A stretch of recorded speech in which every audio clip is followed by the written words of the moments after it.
Bienvenue, je suis Nicolas Lopez et aujourd'hui nous allons interviewer M. Bernard Laporte, président de la Fédération française de rugby. Il va nous présenter la candidature de la France à la prochaine Coupe du Monde de rugby en 2023. Allez, on y va tout de suite.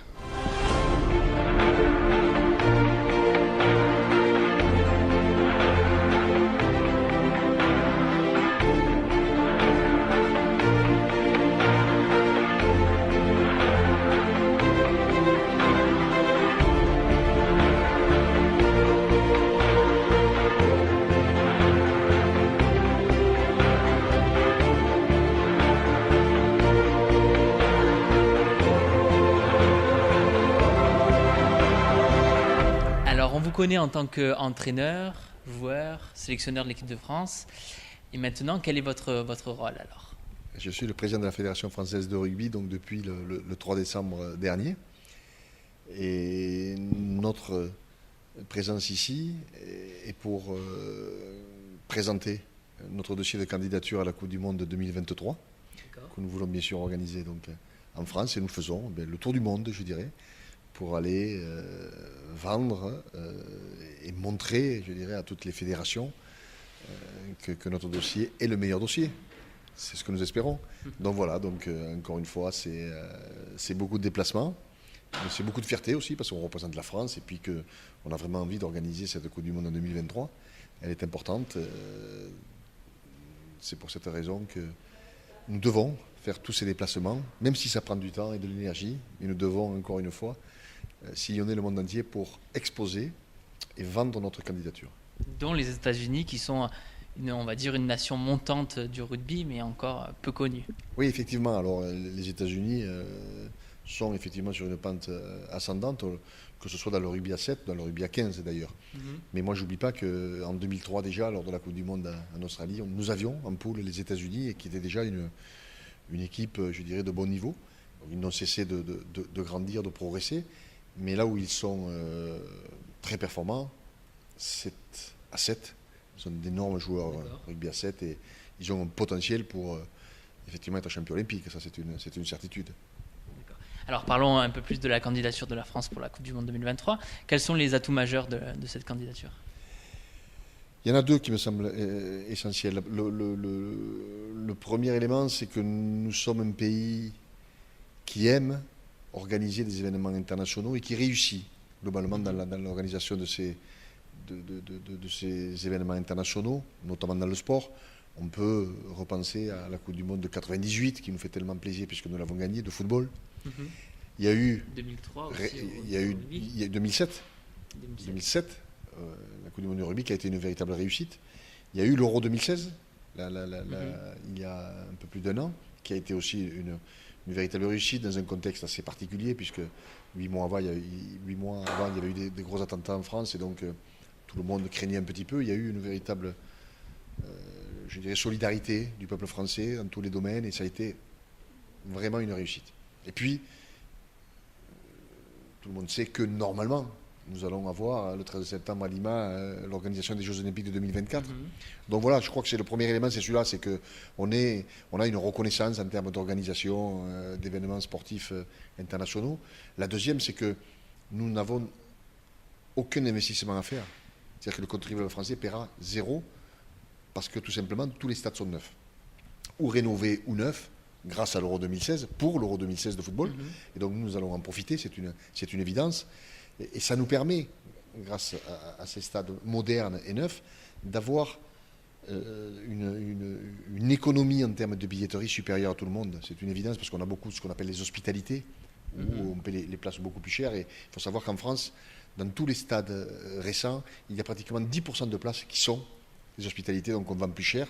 Et donc à la sortie, ça fait beaucoup plus d'argent effectivement pour l'organisation. Et puis ce qui est important, c'est que l'aspect économique sera très sincèrement le premier aspect, pour une simple et bonne raison, c'est que l'international, la World Rugby, la fédération internationale, 94% de ses revenus viennent de la Coupe du Monde tous les 4 ans.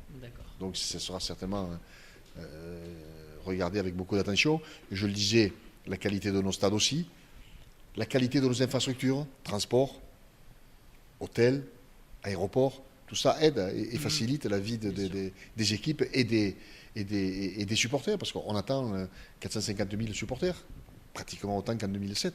Donc voilà, tout ça conjugué fait que nous sommes convaincus d'avoir un bon dossier. Après, c'est un match face à deux équipes qui sont l'Irlande et l'Afrique du Sud, deux nations, qui ont certainement aussi des qualités, mais nous, on est fiers de présenter et je dirais de mettre en avant notre candidature. Et quels sont justement vos soutiens et vos ambassadeurs? Alors, nos ambassadeurs, on a pris deux joueurs français, qui sont Sébastien Chabal et Frédéric Michalak. Après, beaucoup d'autres font la promotion de notre candidature. Mais les deux ambassadeurs phares, type officiel, ce sont Sébastien Chabal et Frédéric Michalak. Alors moi, j'ai une petite question, parce que je suis toulonnais. Pourquoi des villes comme Clermont et Toulon ne peuvent pas être membres candidats pour accueillir un ou deux matchs pendant...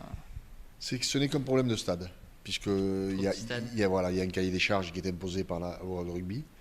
Et donc, effectivement, je crois que la première jauge est à 20 000 places, je crois, de mémoire. Le stade Mayol et voilà, le stade Mayol est en dessous, le stade de Clermont est un petit peu en dessous, même si ce sont deux stades merveilleux, authentiques, où on se sent bien, parce qu'on est près de la pelouse. Ce sont pour moi deux des plus beaux stades. Mais ils n'ont pas la capacité nécessaire pour prétendre organiser des matchs pour la Coupe du Monde de rugby. D'accord. Alors maintenant, on va parler juste une petite question sur l'équipe de France, qui a une période un peu compliquée. Qu'est-ce qu'on peut espérer dans les futures compétitions? Ce qu'il faut espérer, c'est de gagner, tout simplement. C'est ce que je disais aux joueurs et au staff, parce que l'équipe de France, depuis 7 ans, ne gagne plus. Donc, en termes d'image pour nos jeunes, c'est pas très très bon, puisqu'on sait que les jeunes, ils vont vers ceux qui gagnent, c'est tout à fait logique. Donc, on se doit à nouveau de regagner. Et la tournée qui va arriver, qui est très très importante pour nous, qui sera très difficile, puisque nous allons jouer 2 fois la Nouvelle-Zélande, une fois l'Afrique du Sud et une fois le Japon.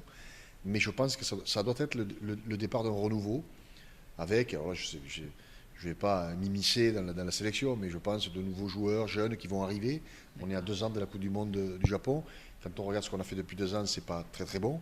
Je crois qu'il est peut-être temps d'envoyer un petit peu de sang neuf. Mais encore une fois, je parle avec beaucoup de retenue. Je ne suis pas le sélectionneur, mais je crois que, c'est certain que cette tournée qui arrive doit être la tournée quand je dis du changement. Oui, du renouveau. Le renouveau, c'est gagner et repartir sur de bonnes bases. Si vous êtes ici aujourd'hui, c'est que vous avez travaillé dur, très dur. Et personne ne fera le travail à votre place. Mais attention, c'est un énorme challenge qui nous attend. Énorme. C'est la 10e. 2007, c'était super. 2023, je veux que ce soit là-haut. Là-haut. Ok ? Cette Coupe du Monde, il nous la faut, à tout prix. 7 semaines de compétition. 7 semaines où je vous veux au top. Et je compte sur vous. Vous représentez la France. Et la France, c'est quoi? C'est le savoir-faire, transmis de génération en génération. C'est la diversité des cultures. La France, c'est vous. C'est toi. C'est toi. C'est toi. La France, c'est la French Touch. The French Touch.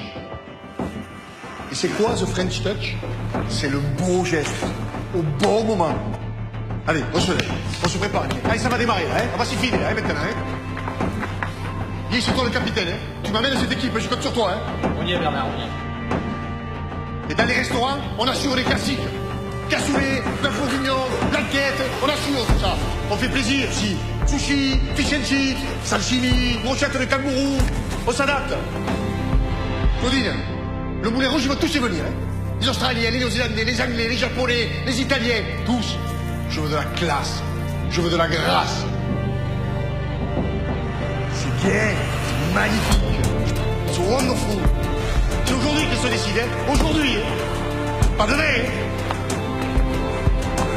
Allez, on travaille les langues aussi. Hein. Bienvenue en anglais. Yeah. En japonais.